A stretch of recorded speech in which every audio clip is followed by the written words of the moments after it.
केवल इतना पूछना चाहता हूं, मनीष सिसोदिया ने क्या पाप किया था भाई? उसको भी डिप्यूटी सीएम जेल से रहने देते। सत्येंद्र जैन ने क्या पाप किया था? और अभी देखा आपने केजरीवाल जी ने जेल अंदर क्या किया है? ईडी के सामने, ईडी के सामने बोला है विजय नायर मुझे थोड़ी रिपोर्ट करता था, सौरभ और आतिशी से पूछो। फिर वो कहते हैं कि बाकी सब नया स्ट्रैटेजी अपनाया, नहीं आग लगा रहे हो। मैं नमस्कार साथियों, मैं आपका दोस्त अशफाक अहमद और आप देख रहे हैं देशभक्त चैनल। केजरीवाल का जो केस है तो उसमें आपने सुना होगा कि सीबीआई ने भी चार्जशीट फाइल की है और ईडी ने भी फाइल की है अपने केस में केजरीवाल के खिलाफ। और उसमें आरोप जो लगाए हैं कि 60 करोड़ रुपया जो है वो चंदा लिया गया ये शराब घोटाले में, और वो पैसा आम आदमी पार्टी ने गोवा में जो चुनाव हुआ वहां पे इस्तेमाल किया। तो ये तो शुरू से बोल रहे हैं, और अभी नया एविडेंस क्या दे रहे हैं? एविडेंस कुछ भी नहीं है। वो क्या है कि पैसा वहां पे दिखा रहे हैं कुछ, लेकिन कहां से आया, किसके नाम से आया, किसने खर्चा किया, ये अभी भी तार नहीं जोड़ रहे हैं। जब तक तार नहीं जुड़ेंगे तो कैसे कोई चीज का आप प्रूफ कर पाएंगे कोर्ट में? तो मामला अभी अब खूब गोदी मीडिया उछाल रही है इसको कि अब तो केजरीवाल गए, आम आदमी पार्टी खत्म हो जाएगी, क्योंकि अब चार्जशीट में आम आदमी पार्टी का भी नाम जोड़ दिया है। तो जनरली ईडी का जो केस होता है, तो ईडी का केस, ईडी जो बनाया गया था, ये कंपनी और बिजनेसमैन लोगों के जो पैसे होते हैं, तो बिजनेसमैन जो हवाला करके और फिर और भी कोई धांधली करके और पैसे इधर हेर फेर करके और वो अपना धंधा करते हैं, तो उसको रोकने के लिए बनाया गया। लेकिन मोदी जी ने ईडी में संशोधन करके इसको बिजनेसमैन के खिलाफ भी और दूसरे नेताओं के खिलाफ भी इस्तेमाल करना चालू किया। इसके पहले नेताओं के खिलाफ ईडी के केस नहीं होते थे, लेकिन मोदी जी ने उसको इस्तेमाल करना शुरू किया, क्योंकि सबसे बढ़िया जो औजार जो है नेताओं के खिलाफ वो ईडी है। ये मोदी जी समझ गए और जबरदस्त तरीके से इस्तेमाल कर रहे कि नेताओं को तोड़ना है, ईडी भेज दो उनको, क्योंकि ईडी में गिरफ्तारी हो गई तो फिर बेल नहीं मिलता है, तो लोग डर जाते हैं, तो नेता टूट के और मोदी जी के पास आ जाएंगे और इस तरह से विपक्ष खत्म हो जाएगा। और जो बात मानने को तैयार नहीं है, तो ईडी का हथियार जो है वो तो बहुत खतरनाक है कि एक बार जेल गए तो फिर बेल नहीं मिलता। तो इसका इस्तेमाल पूरे देश में मोदी जी ने किया। आपने देखा महाराष्ट्र में, बिहार में कोशिश की, झारखंड में किया, दिल्ली में किया, तेलंगाना में किया, और भी जगह पे ईडी का जबरदस्त इस्तेमाल होता है। तो अभी जो मामला है, तो ये क्या मामला है और इसमें फिर जो आर्गुमेंट देते हैं किस तरीके से, उसका भी मैं आपको समझाता हूँ। तो भाजपा से जब पूछा जाता है, बोलते हैं कि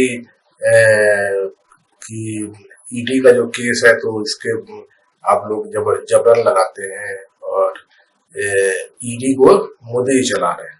तो ये क्या बोलते हैं कि जो बेल मिलना होता है, कि ये जो बोलते हैं बेल नहीं मिलता है, तो बेल तो मिलता है। झारखंड में हेमंत सोरेन को मिल गया, वो यही संजय सिंह को भी बेल मिल गया, फिर बाकी केजरीवाल को बेल क्यों नहीं मिल रहा है? ये तो कोर्ट तय करती है, भाजपा थोड़ी तय करती है। तो इसका जवाब ये है कि ईडी का जो कानून है किस तरीके से, तो जैसे हेमंत सोरेन का केस है तो उनके खिलाफ कोई गवाही नहीं देने आया था। ये पूरा का पूरा ईडी जो है वो अपने ही कुछ जांच के उसके हिसाब से गिरफ्तार कर ली थी। तो कोर्ट में तो कोई गवाही नहीं था, और सबूत भी, मतलब जैसे सबूत क्या होता है कि जैसे कि बैंक के जो ट्रांजेक्शन है वो आप निकाल दीजिए, पैसे का जो भी ट्रांजेक्शन आप निकाल दीजिए और सबको जोड़ दीजिए और दिखा दीजिए कि इस आदमी के पास पैसे आए हैं और यहाँ से पैसे आए हैं, तब जाके फिर वो केस बनता है। तो हेमंत सोरेन के खिलाफ ना कोई गवाही थी ना कुछ इस तरह का था, तो इसलिए बेल मिल गया, बल्कि केस खत्म हो गया। ईडी के केस में अगर बेल मिल जाता है मतलब केस खत्म, क्योंकि ईडी का काम सिर्फ है पैसे का जो पूरा तार मिलाना, प्रूफ करना।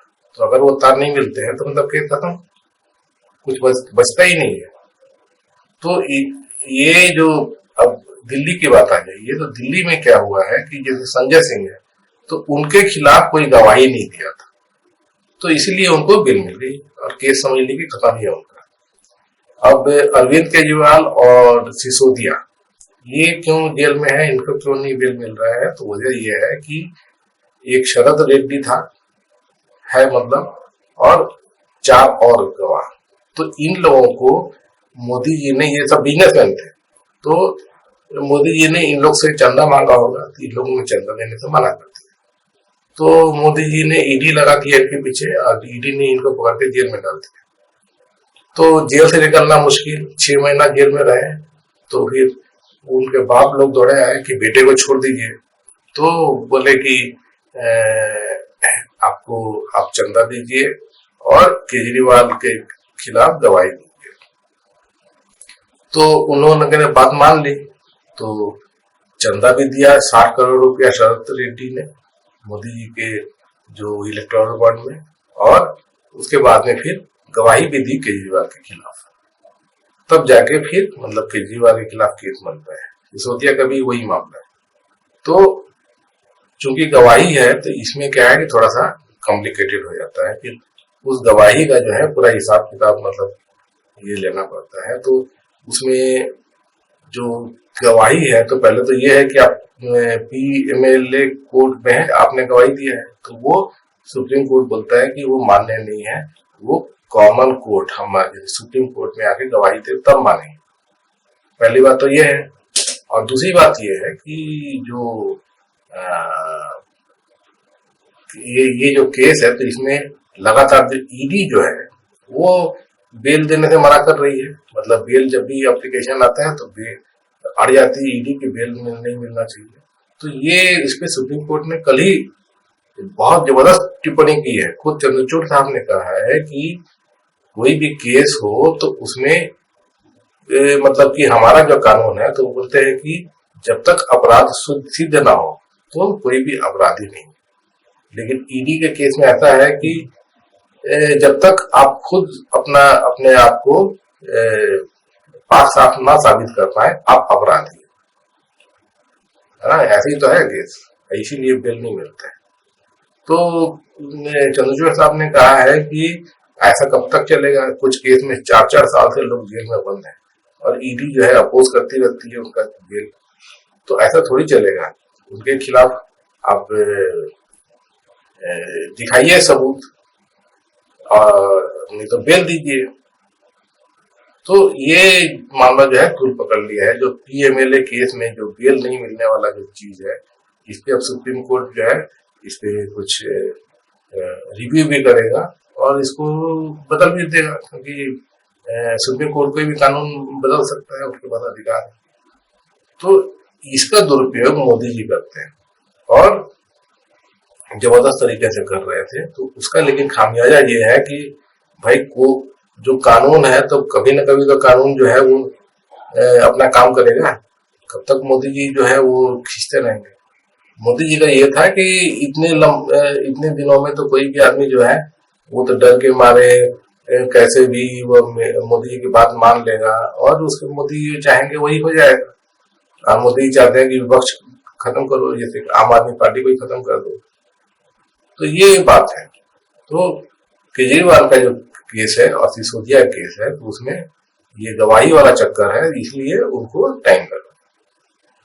लेकिन चंद्रचूड़ साहब ने कहा कि आप प्रूफ करो कि उसका क्या ये है, नहीं तो बेल दो।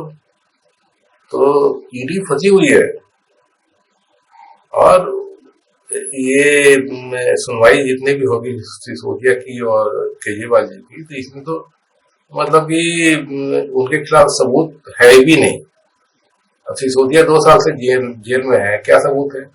ईडी कैसे उनको जेल में रखी हुई है कि हर बार टाइम मांग लेती है। कोर्ट में जब भी पेशी होती है तो टाइम मांग लेती है कि हमको और टाइम चाहिए और टाइम चाहिए, अदरवाइज इनके पास सबूत है नहीं।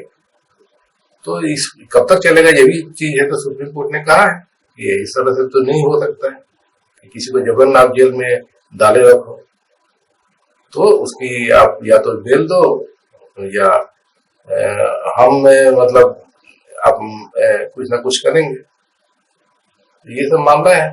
इधर दूसरे इधर मोदी मीडिया उछाल रही है कि अब तो आम आदमी पार्टी खत्म हो जाएगी, केजरीवाल उसका तो केजरीवाल की और मुश्किल बढ़ गई है, वो तो और अब जेल से अब छूटना मुश्किल हो गया है, नामुमकिन हो गया है। सच्चाई जो है वो इसके एकदम विपरीत है। और इस पे सुप्रीम कोर्ट में आप देखिएगा कुछ दिनों में सब साफ हो जाएगा।